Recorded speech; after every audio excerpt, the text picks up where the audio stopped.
It's a very important question of a perfect competition. Perfect competition का सबसे important question है क्या, why can't A firm exercise price control by lowering price under the perfect competition. एक अकेली firm अगर अपने prices को कम कर दे तो क्या वो परफेक्ट कंपटीशन के अंडर में काम कर सकती है या नहीं कर सकती है, या खुद अपने प्राइस से क्या पूरी की पूरी मार्केट को हम क्या कवर कर सकते हैं, कंट्रोल कर सकते हैं। तो ये क्वेश्चन को जानने से पहले, ये क्वेश्चन का आंसर मिल देने से पहले मैं आपको बताना चाहूंगा कि परफेक्ट कंपटीशन क्या होती है। हालांकि इस वीडियो से पहले आपके इसी चैनल पर फॉर्म्स ऑफ मार्केट का एक वीडियो अपलोड हो चुका है जिसमें मैंने सारी मार्केट्स के बारे में बात की है। परफेक्ट कंपटीशन क्या होता है, मोनोपोलिस्टिक कंपटीशन क्या है, ओलिगोपोली क्या है, ड्यूपोली क्या है और मोनोपोली क्या है, जिसका लिंक आपके इसी वीडियो के डिस्क्रिप्शन बॉक्स में दिया हुआ है, तो उसको भी आप देख सकते हैं। पहले हम जान लेते हैं अब परफेक्ट कंपटीशन क्या होता है। परफेक्ट कंपटीशन मतलब large number of buyers and sellers, खरीदने वाले भी बहुत ज्यादा हैं, बेचने वाले भी बहुत ज्यादा हैं। जितने भी प्रोडक्ट होते हैं बेचने वालों के सारे सेम होते हैं।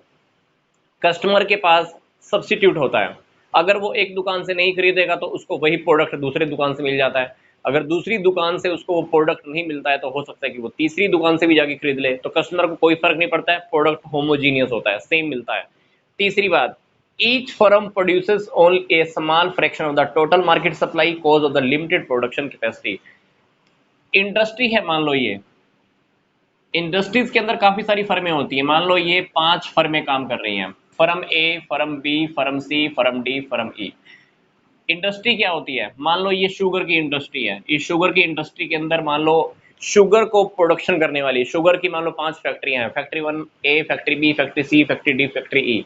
ये 5 फैक्ट्रियां मिलकर मान लो पूरी की पूरी मार्केट को कवर करती हैं, पूरी मार्केट की सप्लाई और डिमांड को मान लो पूरा करती हैं।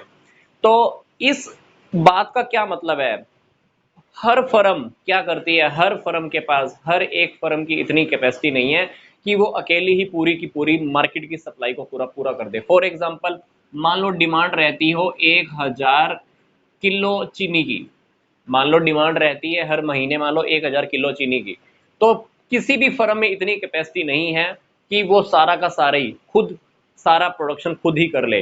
तो क्या होता होगा, कुछ प्रोडक्शन ये करती है, कुछ प्रोडक्शन ये, कुछ प्रोडक्शन ये, कुछ प्रोडक्शन ये और कुछ प्रोडक्शन ई फर्म करती है। मतलब हर फर्म के पास जो प्रोडक्शन का जो फ्रैक्शन होता है वो छोटा सा अमाउंट होता है, छोटा सा ही लेवल का वो प्रोडक्शन कर सकते हैं, क्योंकि उसकी प्रोडक्शन कैपेसिटी इतनी नहीं होती है, तो उसी को बोलते हैं हम परफेक्ट कंपटीशन। परफेक्ट कंपटीशन की सबसे खास बात क्या होती है कि जितने भी लोग मार्केट के अंदर होते हैं बेचने वाले, उनको प्रोडक्ट सेम रखना पड़ता है दूसरी फर्मों की तरह। अगर वो प्राइस थोड़ा सा भी अगर इंक्रीज कर देते हैं तो उनके पास डिमांड नहीं आने वाली है, उनका एक भी प्रोडक्ट नहीं बिकने वाला है। फॉर एग्जाम्पल, मैं बात करता हूं आपके शहर की, मान लो आपके शहर में चीनी की 5 दुकानें हैं, जिस दुकान पे आपको चीनी खरीदने को मिल सकती है। दुकान नंबर ए, दुकान बी, दुकान सी, दुकान डी और दुकान ई। मान लो दुकान ए हर महीने 100 किलो चीनी की सप्लाई करता है, ये 200 किलो की, ये 150 किलो की, 250 किलो की, ये 200 किलो की। जबकि पूरी की पूरी शहर की डिमांड कितनी रहती है महीने की, 1000 किलो। पर कोई भी दुकानदार इतना कैपेसिटी नहीं है किसी का भी कि वो अकेला ही 1000 किलो चीनी खरीद के ले आए और 1000 किलो चीनी बेच दे, क्योंकि बाकी दुकानों को भी चीनी बेचना होता है, इसलिए सब एक छोटा छोटा अमाउंट, फ्रैक्शन अमाउंट में लेकर आते हैं। 100 किलो ये खरीद आता है, 200 किलो ये, 150 ये, 250 ये, 200 ये, ऐसे से खरीद कर ये क्या करते हैं, चीनी को बेच देते हैं। अब मान लो चीनी का प्राइस चल रहा है मान लो 40 रुपए, 40 रुपए पर किलो। तो आपको क्या लगता है कि कोई भी दुकानदार क्या 40 रुपए से ज्यादा वसूल कर सकता होगा? अगर मैं आपकी बात करता हूँ कि अगर किसी दुकान के ऊपर अगर आपको चीनी का रेट अगर 42 रुपए मिले, तो क्या आप वहां से खरीदने के लिए जाओगे? नहीं जाओगे। आप कहाँ पे खरीदोगे? क्योंकि आपको पता है कि कॉमन प्राइस, नॉर्मल प्राइस क्या चल रहा है, 40 रुपए चल रहा है।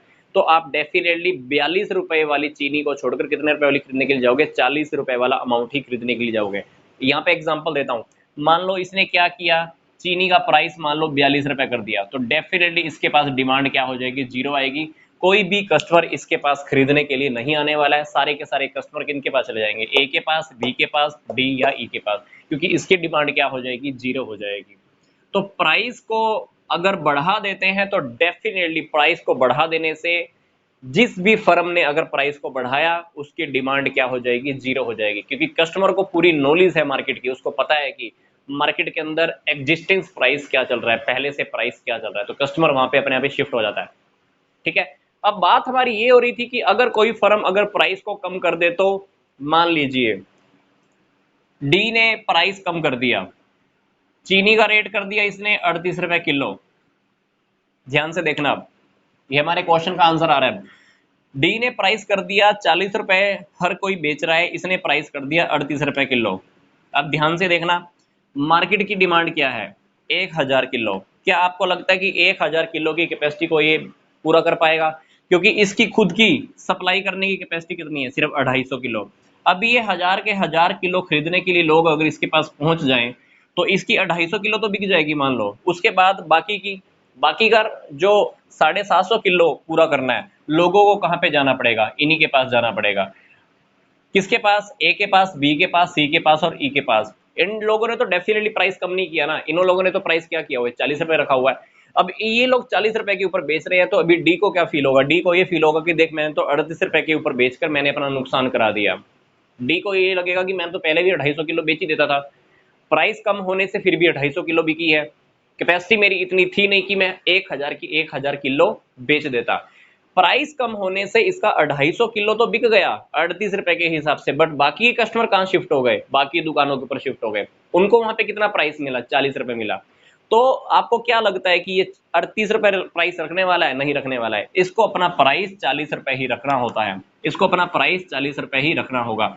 तो मतलब अगर कोई फर्म अपने प्राइस को कम कर देती है, अगर कोई अपने प्राइस को कम कर देता है, तो वो पूरी मार्केट को कंट्रोल नहीं कर सकता है, क्योंकि मार्केट के अंदर जो बाकी के लोग हैं वो बाकी की सप्लाई पूरी करने के लिए बैठे हुए हैं, क्योंकि ये अकेला बंदा पूरी की पूरी सप्लाई 1000 किलो की सप्लाई को पूरा नहीं कर सकता। बाकी की सप्लाई किसने पूरी की? ए, बी, सी और ई ने। इसलिए कोई भी फर्म अगर खुद का प्राइस कम कर देती है, तो प्राइस परफेक्ट कंपटीशन के अंडर में पूरी मार्केट को कंट्रोल नहीं कर सकती, उनके प्राइसेस को कंट्रोल नहीं कर सकती। सिंपल सी बात, हमारी दूसरी बात यहाँ पे क्या निकल कर आती है, हर एक फर्म को पूरी इंडस्ट्रीज का जो भी प्राइस फिक्स किया हुआ है उसको उसका प्राइस हमको मानना पड़ता है। मतलब कोई भी फर्म प्राइस मेकर नहीं है, प्राइस टेकर है। प्राइस टेकर कैसे? डी को सबका 40 रुपए वाला प्राइस मानना पड़ेगा। अगर इसने मान लो 38 रुपए वाला प्राइस किया था, तो क्या 38 रुपए के हिसाब से क्या बाकी वालों ने सेल किया? नहीं किया। तो in the perfect competition, in perfect competition, each and every firm is a price taker, not price maker. कोई भी अपना प्राइस नहीं बना सकता, बल्कि उसको प्राइस वो एक्सेप्ट करना पड़ेगा जो इंडस्ट्री ने फिक्स किया है। चीनी की इंडस्ट्री ने यहाँ पे रेट कितना फिक्स किया हुआ है? 40 रुपए। तो हर फर्म को, हर दुकानदार को 40 रुपए के अकॉर्डिंग ही चलना पड़ेगा, क्योंकि इंडस्ट्री क्या बोल रही है? 40 रुपए रेट। तो फर्म को एक्सेप्ट करना पड़ता है प्राइस जो इंडस्ट्रीज का है। इसलिए मैं बोल रहा हूं, ये लाइन मैं दोबारा से रिपीट कर रहा हूं, each and every firm is a price taker, not price maker.